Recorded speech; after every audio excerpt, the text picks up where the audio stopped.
So not only have we invited our health colleagues from community services and primary care, but we've largely invited our voluntary sector and third sector colleagues. We also invited our patient and carers to share some of the conversation. And I guess the rationale for that is it felt a little bit health and social care centric.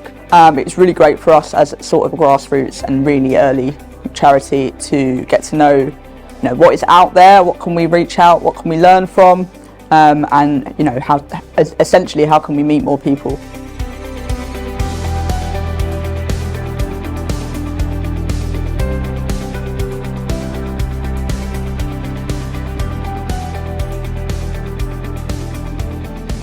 I think it's really important that we start to think about how we break down barriers across organisations, across the partnership network, but also between adult and children's services. We're not making transitions smooth enough. So for me, this is a really exciting starting point for us as organisations to get together and just think about how can we be more collaborative, how can we be more shared in our response. We need to be better at listening to communities about how they want to solve their own issues, how they want to support their own mental health and what that means to them. And make a real significant difference. No town is the same, no street is the same, and local organisations generally know what the challenges are that people face, and that can be quite varied. And there are many people that can impact on the health and well-being of people themselves, but also various organisations. And we need to look at the person as a whole, not just the person themselves, but also their families, their carers. And we would hope that the experience we can give, or information we can give as people with lived experience, will enable those people who are planning and then delivering services to be more effective and more appropriate.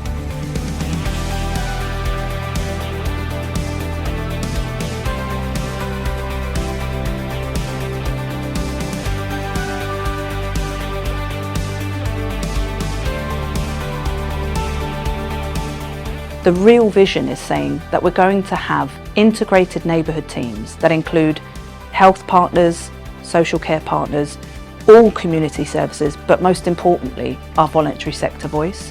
On top of that, we'd also really like to have lived experience ambassadors working as paid people within those neighbourhoods, really delivering the real care that people really want. Voluntary sector are so important because they've got lived experience. They are speaking on the hearts of the community. They understand on the grassroots of what the community needs. The voluntary sector are, without doubt, the unsung heroes of our communities. They are absolutely our strongest assets and usually the first port of call for a lot of people when they are in trouble.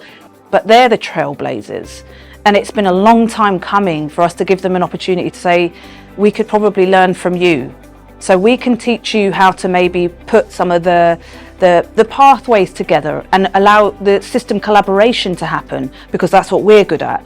But actually which service we should focus on and why, and how to target some of those inequality areas or high areas of deprivation, voluntary sector know it best. So we know how to signpost other agencies, but we need those other agencies to work with us.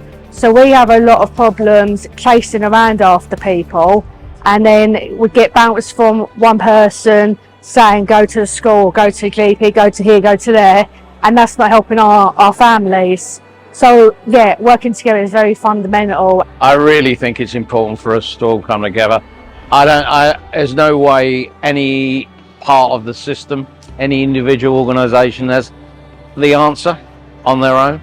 It's when we all come together, share our skills and knowledge and experience, and if we can coordinate that and focus, that's going to give the best service to our people. We really want to look more to the future, and so with the funding associated with how we're going to change mental health community services, there is a real opportunity not only to be part of opportunities in projects, but to be decision makers about that funding. So if they're part of that decision, and I mean our voluntary sector, our community providers, everybody that was invited to the events, then your voice will be heard. So I have lived experience in that I have 3 autistic sons, and I work with many people who are autistic. I'd like to share the knowledge that I have to actually improve the services for people that I work with in the mental health service. What we know about mental health is quite complex, and we can't go through it alone. So working together and working with all other organisations is, I feel, a key factor in moving forward to supporting people.